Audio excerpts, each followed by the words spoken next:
There you heard BJP President Amit Shah addressing a function marking 2 years of the Jairam Thakur government in Himachal Pradesh, where he outlined the achievements of the Modi government of the centre as well as the Jairam Thakur government over the last 2 years in Himachal Pradesh. He spoke about the double-engine growth that the two governments have given to the people of Himachal Pradesh. He spoke about how benefits of various central schemes have accrued to the people of Himachal Pradesh, changing their lives in a big way. He also spoke about how the Modi government has given an aims to Himachal Pradesh. Besides that, how the first ever Investors Summit was organised by Jairam Thakur government in Himachal Pradesh, in which amount to the tune of 85,000 crore rupees was promised. Out of that, a lot of money has already come through. So those were some of the highlights of what the Union Home Minister as well as BJP President Amit Shah said at that function marking 2 years of the Jairam Thakur government in Himachal Pradesh. Let's get started with the big story that we are tracking at this hour. The MiG-27, which proved to be an ace attacker during the 1999 Kargil war, rode through the skies for one last time today. The squadron of 7 planes had its last sortie from Jodhpur Air Base, where the only IAF squadron that operates the MiG-27 is based. The MiG-27, codenamed Bahadur in India, has had an impeccable track record in its more than 3 decades of glorious service to the nation. They played crucial roles in IAF operations, most notably proving to be an ace attacker during the 1999 Kargil war. Jodhpur had 2 squadrons of MiG-27, one of which had been decommissioned earlier this year. Historic occasion है क्योंकि the MiG-27 aircraft almost close to 4 decades Indian Air Force के service में रहा और एक glorious service provide किया. आज वो जहाज लास्ट टाइम फ्लाई करेंगे. इस ओकेशन में हम एयरफोर्स स्टेशन जोधपुर में अभी है और जो सेरेमनी है उसमें काफ़ी सारे कार्यक्रम. इस प्रोग्राम के चीफ गेस्ट है साउथ ईस्टर्न एयर कमांड के OC एयर मार्शल एस के गोटिया. सूर्य किरण परफॉर्म करेंगे, आकाशगंगा टीम परफॉर्म करेंगे और सबसे जो इम्पोर्टेंट बात है MiG-27 will be flying its last सॉर्टी.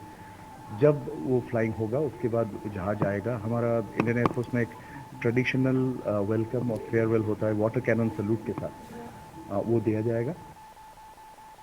So let's now understand in greater detail what MiG-27 is. Well, MiG-27 was inducted in the 1980s. We'll tell you more about that. It's been decommissioned today in a ceremony at the Air Force Station, Jodhpur. So MiG-27 has been bid farewell. It's become history now as far as the Indian Air Force is concerned. Last squadron of 7 planes flew the last sortie, and with that, MiG-27 will no longer be flown by the Indian Air Force. It is not being flown anywhere in the world, and it won't be flown by India.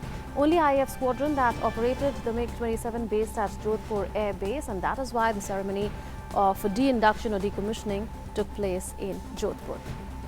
Swing wing fighter aircraft inducted in 1985. What is a swing wing fighter aircraft? We'll understand that in greater detail when we are joined by Wing Commander Praful Bakshi later. But this is a swing wing fighter aircraft, a key characteristic of the fighter aircraft. Single engine, single seater tactical strike fighter aircraft of Russian origin. So this was acquired from Russia. After that, license production in India happened in the 1980s, but the acquisition took place from Russia. Maximum speed of 1700 kilometers per hour. So this was the kind of speed around the time of induction. Later, there were upgrades also that had taken place. The last upgrade is said to have happened sometime around 2006. Carried a 123mm 6-barrel rotary integral cannon. So this has a weapon platform. There are armaments also that could be put in the fighter aircraft, could carry up to 4,000 kilograms of other armament externally. So this is why this became lethal and was used in the Kargil war too. Backbone of a ground attack fleet of Indian Air Force for over 3 decades. We'll talk about our analyst later about what really this means. How did it become the backbone of the ground attack fleet of the Indian Air Force? MiG-27, a last in operation and upgraded version, inducted in 2006. So the first induction took place in 1985 and the last upgrade took place in 2006. Operated as part of the IAF's strike fleet, and that is why it meant a lot insofar as IAF's strike capability is concerned. All other variants, MiG-23B and MiG-23MF and the pure MiG-27 have already retired, and this was the last variant MiG-27 of the MiG that has now been finally retired or decommissioned. MiG-27 aircraft earned the moniker Bahadur from Indian Air Force pilots, and that's because of the kind of role that MiG-27 had played, especially during the Kargil conflict. played lethal role during the 1999 Kargil war, and that is why it earned the moniker or the nickname Bahadur. That is the nickname that was given to it by Indian Air Force pilots. It delivered rockets and bombs with accuracy on enemy positions. So precision was a key characteristic of these Indian Air Force fighter jets, the MiG-27. And this is what happened during the Kargil war when rockets and bombs were delivered with precision. Took active part in Operation Parakram as well. That happened in the aftermath of the Parliament attack. After that, upgraded version participated in numerous national and international exercises. So it was a key part of the lethal weaponry, so to say, or the lethal attack capability of the Indian Air Force. And Jodhpur had 2 squadrons of MiG-27. And one of them was decommissioned earlier this year. I understand that we are going now across to a press conference being addressed by BJP leader Ram Madhav. वाले वहां से हटके 2-4-5 साल बाद जम्मू आ जाते हैं, जम्मू वाले दिल्ली चले जाते हैं। देश भर में इस प्रकार मूवमेंट होते रहता है। तो इस मूवमेंट को इसीलिए ट्रैक करना पड़ता है ताकि कोई बेनिफिट्स हम पहुंचाना चाहते हैं उन लोगों को। आजकल तो बेनिफिट्स डायरेक्ट बेनिफिट ट्रांसफर के माध्यम से भी कई लोगों को मिलते हैं। तो वो कहाँ है इस समय, वो ध्यान रखना पड़ता है। उसमें सिटीजनशिप से कोई संबंध नहीं है। यहाँ कोई विदेशी दूतावास का आदमी रहता है तो उनका भी रेसिडेंस कार्ड मिलता है। रेसिडेंस कार्ड सभी रेसिडेंट्स के लिए है, पर इसको गुमराह करके ये भी देखिए एनआरसी के लिए ये फर्स्ट स्टेप है, इस प्रकार का दुष्प्रचार किया जा रहा है। इसलिए ये सारे दुष्प्रचार को हम पूर्ण रूप से निरस्त करते हैं। हमारे पार्टी के कार्यकर्ता पूरे देश भर में लोगों को सच्चाई बताने के लिए कार्यक्रम ले रहे हैं। जम्मू कश्मीर में भी उस प्रकार के कार्यक्रम हो रहे हैं। कल शायद हमारे राष्ट्रीय महामंत्री श्री मुरलीधर राव जी एक सेमिनार को एड्रेस भी करेंगे यहाँ जम्मू में। तो इसलिए मैं जम्मू कश्मीर की जनता से अपील करता हूं कि ये जो दुष्प्रचार हो रहा है सिटीजनशिप एक्ट को लेकर, उसको भी बिल्कुल समझ लीजिए कि ये पॉलिटिकल और कम्युनल कॉन्स्पिरेसी है। मैं दोनों शब्द कह रहा हूं। ये पॉलिटिकल तो है ही, एक कम्युनल यानी देश में दंगा फसाद निर्माण करने का भी कुछ लोगों का इरादा है। इसलिए एक कम्युनल रूप से इसका प्रचार करने का प्रयास हो रहा है। इसका हम विरोध करते हैं। बाकी आपको कुछ पूछना है? मैं एक एक करके मैं नाम लेता हूं। श्री प्रदीप दत्ता, एक एक करके नाम लेता हूं। Times now Pradeep Dutta ji. Sir, I've got 2 questions. One is with the NPR and other is about the situation in the country. There you heard BJP's General Secretary Ram Madhav speaking in Jammu on the kind of misleading information that is being spread around the Citizenship Amendment Act. Well, for more perspective on the decommissioning of the MiG-27, we are joined in the studio by retired Wing Commander Praful Bakshi. He's flown the trainer version of the MiG-27 himself and thus can speak out of experience. Welcome, Wing Commander Praful Bakshi, to Midday Prime. Now, what are your thoughts on the capability of MiG-27 that has been decommissioned today?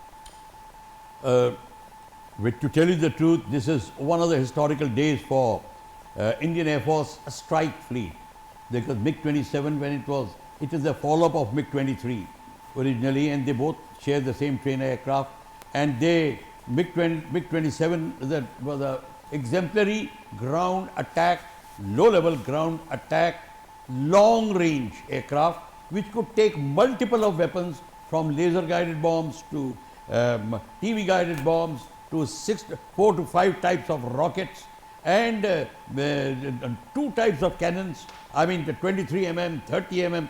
Now this was a very lethal platform, and it could go strike up to close to 780 to 800 kilometer. It was its range, and the top speed was 885 kilometers. Now this aircraft was a actual backbone of the strike fleet, along with, of course, we have others like Jaguars we had. But the question is, this was very fast and very lethal, and number of countries used it besides India, Russia, Ukraine, Sri Lanka. In Afghanistan it was used in an exemplary manner, and of course Kargil, when we saw Kargil, how we saw that high altitude targets were being attacked by the MiG-27. The main the thing about MiG-27 is it's a swing wing, like we say. It is a multiple geometry aircraft where it can, variable geometry aircraft, where the wings can be at 14 degrees, 12 degrees to 14 degrees while takeoff, and on tactical speed comes 45 degrees, and high speed at 72 degrees. Now this makes it a very fast aircraft. Yes, but the question arises that how we use it. The commanders, when they know how to use this aircraft, it could have done wonders. It's a pity that it only faced in India the Kargil operation, but in any other operation, it would have been very, very successful. So pilots will actually miss it. They used to call it Bahadur. Then it was nicknamed Bahadur. Right when it was inducted in 85, 86, it was in Hindon. Yes. And thereafter, this aircraft proved itself very, very as a lethal platform, and very affectionately the pilots dealt with this aircraft. Is it for the characteristics that you've cited that it became so successful during the Kargil operation? I remember Group Captain Nachiketa was flying it when he ejected from it, and he was in captivity for a few days in Pakistan as a POW. So what are your impressions of why it was really so successful during the Kargil Yeah, war? it was very successful. Nachiketa, you know, of course, unfortunately, he had a flame out. He was not hit by enemy. It was basically a flame out, and he ejected, and that was an unfortunate incident. But the question is, they were carrying out relentlessly the attacks on various high altitude, all the targets. I don't have to name the target, but the question is, but the result is that thereafter Pakistan Air Force and Pakistan Army decided not to further escalate or advance, and that is why, because they knew the lethality of Indian Air Force, and this is where the old adage comes: if you have air power with you, victory is certain. Without air power, defeat is certain. So that is why this aircraft got us the victory of Kargil. This and along with other aircraft, but it played a stellar role in conducting the air operation. And not only this, it was being licensed produced in India in HAL, and the advanced version, the latest MiG-27 UPG was being flown. It was highly modified. It's the canopy, the engine, and various other modifications took place. And it would have been, it was served us very well if the engine life had not run out, or the airframe life had not run out. But what did it really mean for a lethal capability at the time of acquisition in the mid-1980s? And you told us that there was licensed production also that had happened. So did we see an element of indigenization to a small extent there as well? Yes, indigenization programs are basically is what has been required. What this present government has found out, that because of lack of indigenization, our military aviation and all other sectors, we have lagged behind, because we did not make our own machine. We did make HF-24 once, but because of wrong policies of our governments, we grounded the aircraft, and that is the time when MiG-23s were inducted. The question is, this sort of an indigenization program should be in our doctrines, and that was not there. Now the present government, I believe, is going very fast on Swavlambita, indigenization, make in India aspect, and very soon, if this had come about 8-10 years back, or 12 or more back, we would have had more aircraft like MiG-27 or even advanced versions of MiG-27 made in India. We had the capability, but we did not rely on our capability. We did not even tap our resources and capability resources, because probably we did not think on those lines. That is why. But now we are thinking on the lines of indigenization under Make in India in the defense sector. Having said that, there is also a modernization drive which is underway of the Indian Air Force. A couple of months back, we saw how the first Rafale aircraft was handed over to Defense Minister Rajnath Singh. You know, what's the road ahead in terms of modernization of the Indian Air Force? Yeah, that's right. When you talk of modernization of defense forces, the Air Force comes first. Because both Army and Navy require the air cover, and that is why Air Force is required everywhere. That is why modernization of Indian Air Force is absolutely mandatory. And I must say, I'm sorry to say that we have lagged behind. We must, at the moment, as per me, we should have 50 squadrons. The book says we should have 45 squadrons or 42. We are down to 28, 27 squadrons, rushing towards 22 number. Imagine our squadron number is depleting so much. It means if we have to fight a two-front war, what do you mean? China and Pakistan and even Bangladesh is becoming very strong. We will be having a uphill task if we don't wake up now. That is why if the present regime has undertaken the indigenization program at a war footing, it's very good. But Absolutely. why it should have started 25 to 30 years back, then probably I wouldn't have been talking like this here. Yes, absolutely. But like you're saying, there's a lot of impetus that is being given now to defense modernization. Thank you so much, retired Wing Commander Praful Bakshi, for having joined us on Midday Prime. Well, multiple rallies are being held across the country today in support of the Citizenship Amendment Act with an aim to bring people of Assam together. A Peace and Progress rally is being organized by BJP. Rally is being held at Jagi Road, which is around 60 kilometers from Guwahati. Assam Chief Minister Sarbanand Sonowal is likely to address the peace rally. How Bharatiya Janata Party along with their alliance parties AGP and BPF are trying to organize peace and unity rally across that state to make awareness about the real features of Citizenship Amendment Act across the state. These sort of rallies are being organized in other parts of the state also every day in phased manner, and this is a relentless effort to maintain peace and tranquility in the state. At the same time, to eliminate misinformation that is doing the round regarding a Citizenship Amendment Act. With camera person Tapon, Kamal Bora from Jagi Road for DD News. Besides, the BJP has also called for a mega rally in Mumbai today. BJP will also take out a procession in support of the CAA in Puducherry. In another event, Railway Minister Piyush Goyal will address a press conference in Goa.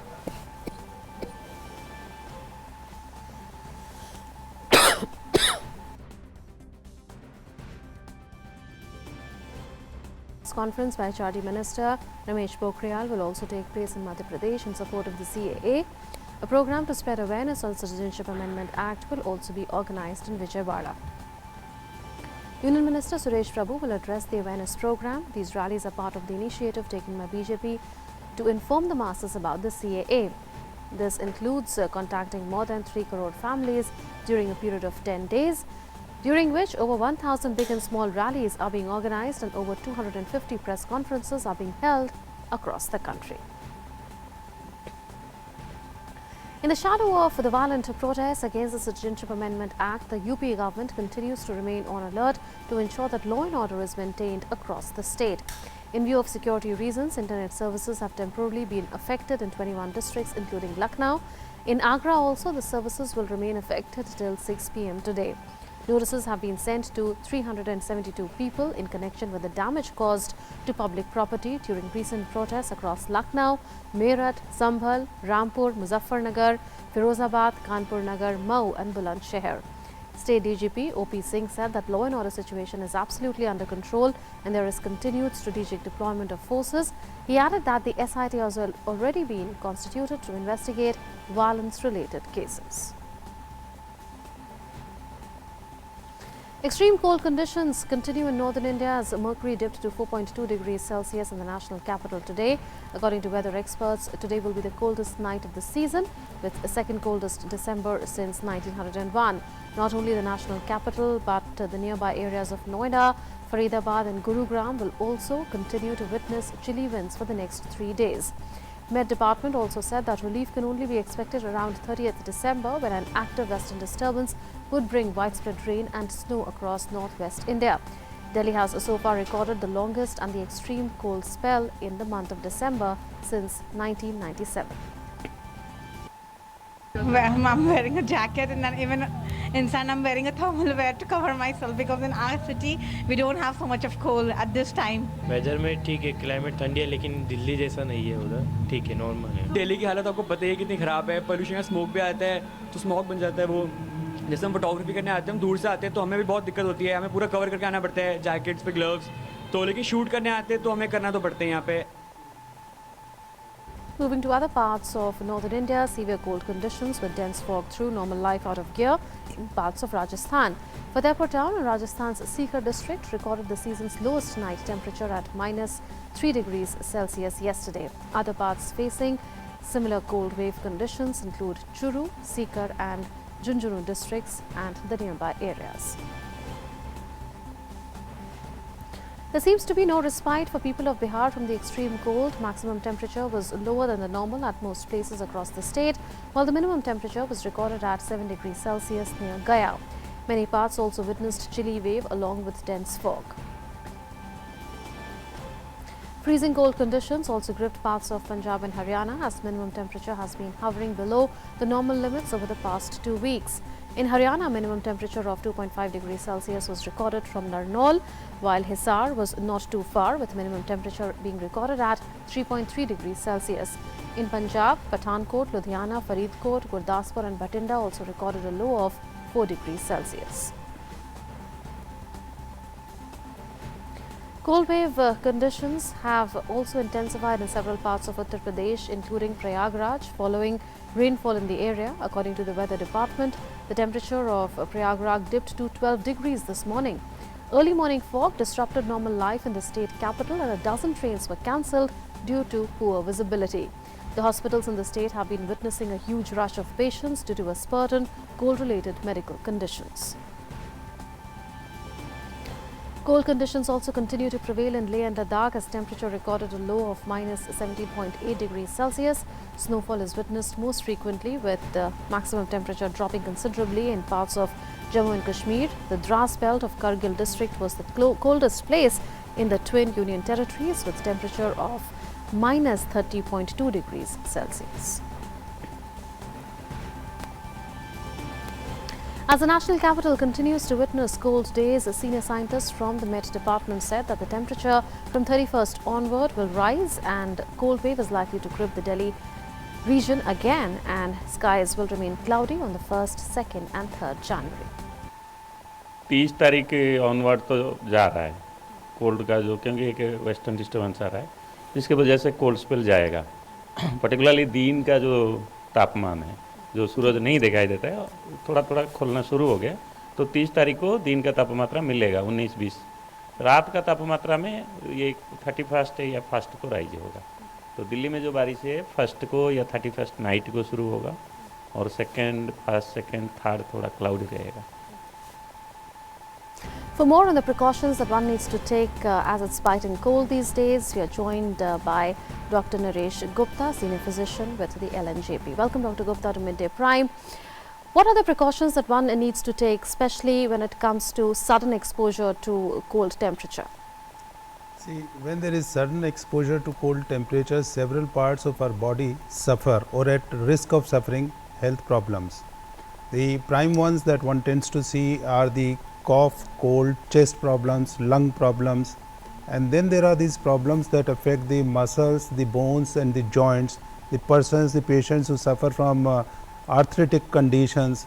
The skin tends to become dry, the skin start bleeding from the skin or the chips, and one should not undermine that when there is a sudden exposure to cold, it also adds to disturbance in the control of blood pressure. Myocardial attacks are more common, and diabetes and chronic conditions tend to go haywire because of the precautions that go off. Also, during these times when the weather gets cold in places like Delhi or northern India, Indo-Gangetic plains, the air pollution adds to the health issues. The air pollution tends to be worse during these times of the year, and also when the temperature is low and there is inversion, then the gases and the pollution tends to stay at lower levels where it hits hard. And because the ozone would come up whenever the sun comes out, the ozone hits the lungs and all these areas very frequently. The most affected are the small children, those who may be just breastfeeding or are still not walking around. Infants. Yes, infants and small children, and the elderly. And the pregnant mothers also should take care. In cold, so what is the care that these vulnerable groups should take? For instance, the parents of infants or children, the elderly, as well as those with medical conditions like diabetics, those with heart conditions, etc. So there are some interventions which they can undertake at home, and there are some medical preventive measures that can be instituted. Like the infants, small children and the elderly, they tend to lose a lot of heat during these cold conditions, and it could go from the head. So having a cap or covering the head is a very good measure that these persons can take. Layering of the dresses of the clothes that they wear would protect them. The hands and the feet also have to be protected. While making use of the alternative measures to generate heat, one should keep in mind that burning coal or burning wood as a measure is not a good idea. Because we tend to see that angitis, like they are called in Hindi, or bonfires, or like you are saying burning coal, etc., that tends to lead to greater emissions of carbon monoxide, isn't it? That's right. And that could be dangerous. Not only carbon monoxide, there are other gases also, but this carbon monoxide can be lethal, especially if you burn those kind of things and sleep in a closed environment. So, there are many things that they can do. Also, the nutrition, the diet should be taken care of. One tends to think that these weathers are good for eating, food does not go bad, you can have so many things. Everything will go out of control, whether it is your body weight or your physical fitness or your diabetes or blood pressure. In addition to that, one should keep oneself active. You are saying excessive eating needs to be avoided. Excessive eating needs to be avoided. Let me also add in the same breath, the infants who are breastfeeding, they get protected from the mother's milk, because that contains protective proteins. So, one should not give up these breastfeeding, and on the contrary one should encourage, so that these infants can be prevented against the onslaught of many infections and diseases. If one starts showing symptoms of cold and cough, then can that degenerate into viral fever, and what is it that one should do if symptoms are already showing? So, once these attacks come, very often it is virus, but they could also be bacteria and they could also be fungi. The bacteria can also complicate into superadded bacterial infections. Now, let me tell you, both of them, many of them are preventable with the vaccines that can be given. One common virus that is a culprit and that can kill persons, young ones, old ones, adult ones, is influenza virus, and we have a very effective influenza vaccine which can save one from the influenza and at least can save you from not getting very severe attacks. Pneumonia, chest infections can also occur from bacteria like pneumococcus, strep pneumoniae, and there is a very effective vaccine against it. It is a part of our national program also. It is given to small children, it is also given to adults, it is also given to the certain other groups of adults who are having health problems, like they could be immunocompromised. Whereas influenza in the elderly, in pregnant women and the small infants and the small children is proven, whereas adults with other medical problems like heart problems, blood pressure, diabetes, cancer, or on drugs, they can also benefit. Along with these two vaccines, there are other vaccines like Haemophilus influenzae vaccine, that is good. In children, measles vaccine is very effective, because one of the complications of measles is pneumonia, and whooping cough vaccine is there, one should prevent. Okay. The adults can also save themselves by not smoking. You see, smoking would add to the lung problems. If they are already bad because of smoking, it would make it much worse. One should also safeguard oneself from the air pollution and not going out in the open without being prepared for the cold winter. Yes, Dr. Gupta, we will have a more exhaustive discussion in subsequent bulletins on this, but that is all the time that we have for this in Midday Prime. So, thank you for having joined us for now. Have a happy new year. Happy New Year to you too. China's defense ministry has said that the military relationship between India and China is improving due to the efforts of Prime Minister Narendra Modi and President Xi Jinping. Addressing the media in Beijing on Thursday, defense spokesperson said that two countries maintain strategic dialogues and conduct practical cooperation and have also strengthened their exchanges along their borders. As the year 2020 marks the 70th anniversary of the diplomatic ties between China and India, the two militaries have plans to conduct various exchanges and celebration activities. China is willing to work with the Indian side to follow the guidance of Prime Minister Narendra Modi and President Xi Jinping for development of military-to-military relationship along the right track and make more contributions to the growth of bilateral relations.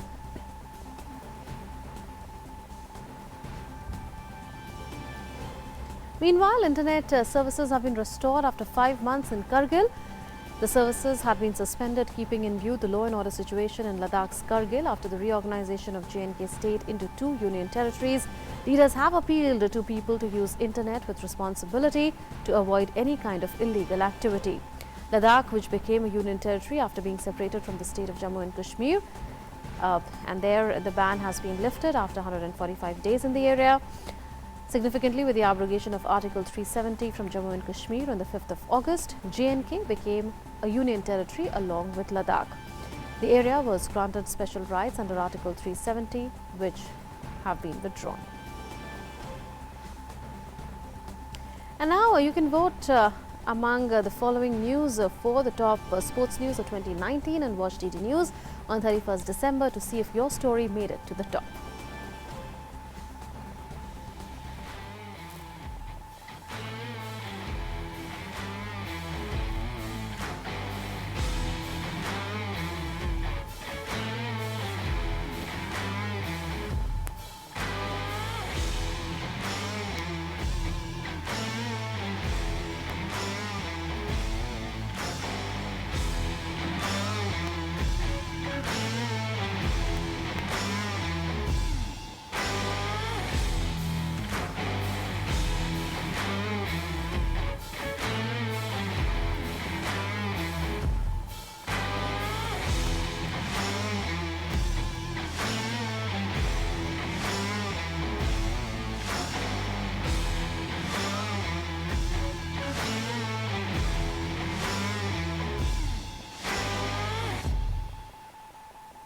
So keep your inputs coming on that, and with that we come to the close of this edition of Midday Prime. Thanks for watching.